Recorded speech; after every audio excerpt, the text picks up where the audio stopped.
weighted hip thrust is one of our top exercises for loading through the hips and developing strength. Now there's two ways you can do this. You can do a floor hip raise where you're resting your head all the way back and you don't have a box behind you. And that's going to be beneficial, especially if you've got a pre-existing neck condition where it starts to fatigue quite quickly. Now the second way, and probably the preferable way, as long as you have the equipment and the resources available, is the hip thrust with about a 12-inch box or a step behind you. Because then we can go through a little bit more range of motion and get extra stretch and work into your glutes. So for the setup of your lower body, have your feet grounded evenly on the floor, pushing through the base of your big toe, base of your little toe, and your heel.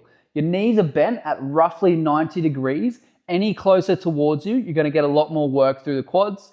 Any further away, you're gonna really start to work those hamstrings. And for the setup of your upper body, you want your shoulder blades to be resting on the box. So not up too high towards the top of your shoulders, and definitely not too low so it's about the middle of your back. You want it to be in the middle of the top half of your back. So once you've got your setup in either one way or another, there's two things that I want you to think about. The first one being the rotation of your pelvis. I want you to think about you've got a tail and you're gonna tuck it between your legs like you're a scared dog. What that does is posturally tilt through your hips to make sure the work stays in your glutes and your low back doesn't take on extra load.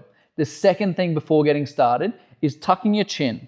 Now, if you're doing a floor press, that obviously doesn't apply to you. But if you're doing it with a box behind you or a step, you need to make sure you tuck your chin and think about tucking a tennis ball underneath it. So you're staying stiff through your neck, stiff through your hips, and then you're ready to get into the movement. So as you lift up, you're driving so your knee, hip, and shoulder are in a straight line, controlling your way back down, touch on the floor, and then back up into it. Now it's really important that you don't try and get as much height as possible, because when you do that, that extra height is coming through the extension of your low back and not the work getting done through your glutes, which can lead to a little bit of overuse through those low back tissues. So as long as you're maintaining that tuck, you're keeping your tail tucked between your legs, that's going to avoid you getting that extra height through the extension of your low back.